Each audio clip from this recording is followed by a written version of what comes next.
Have you ever heard of Japan's very first war with China? It wasn't in the 18 or 1900s, or in the 13th century with the Mongols. I'm talking way back in the year 1663 CE, over 1,000 years ago. When people say Japan and China's rivalry goes back a long way, they're not kidding. This war had everything: emperors, monks, betrayals, and one very, very bad day for the Japanese Navy. Part 1. The setup. Let's rewind. In the 1600s, the Korean Peninsula was basically the Game of Thrones of Asia. Korea was split up into 3 kingdoms: Goguryeo, Silla, and Baekje. Goguryeo was the big scary one, Baekje was the middle child and on pretty good terms with the nearby kingdom of Hua, and Silla was on the back foot, but they had an ace in the hole. When Baekje and Goguryeo teamed up to smack Silla around, Silla called in their ace, Tang, China. And as big and powerful as the Goguryeo-Baekje alliance was, they were nothing on Tang. In 1660, Tang armies stormed in, crushed Baekje, and shipped its king and officials off to China. Baekje collapsed very quickly in front of the Tang blitzkrieg. But Baekje wasn't done yet. Some loyalists escaped and plotted a comeback with the support of Hua. Part 2. Japan joins the fight. So, if you didn't know, Hua would eventually grow and become Japan. And Japan was all for restoring Baekje. If they did, Baekje would be in their debt forever. And it certainly wouldn't hurt to have one of the most powerful and economically developed trade nations in your back pocket. Not a terrible plan. Let's see how it plays out for them. So, they dusted off Baekje's prince, who had fortuitously been in Japan as a hostage, then went all in. In 1663, Japan mobilized a huge fleet.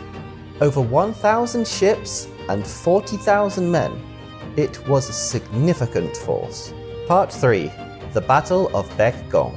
Enter Liu Rengui, the Tang commander. He only had about 170 ships and 13,000 troops. On paper, the Tang were the clear underdogs. But Liu Rengui was no fool. He knew he was outnumbered. So he wasn't about to square up and have a straight fight. The Japanese fleet, however, made a mistake that has been repeated throughout history. They were overconfident, sure that their superior numbers would guarantee victory. Big mistake. Huge.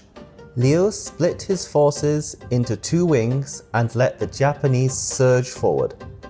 Then closed in from both sides. A classic pincer maneuver.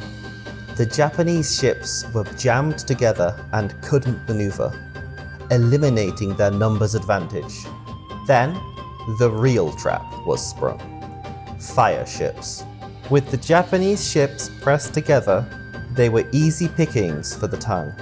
Contemporary records say that the water turned red with blood.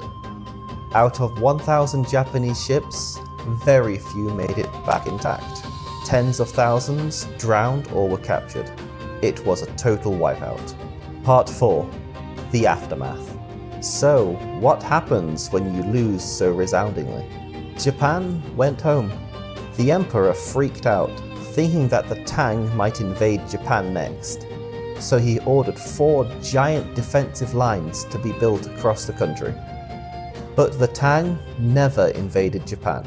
To be blunt, it wouldn't have been worth it. Japan simply didn't have anything the Tang wanted or needed, and Japan was simply just too far away for it to be worth it. After the failed invasion, Japan changed strategies. Tang was clearly doing something right, so they decided if they couldn't beat Tang, they should copy them. So, they did just that. For the next century, Japan sent embassies, scholars, and monks to China, importing Tang-style government, Buddhism, architecture, poetry, the whole cultural package.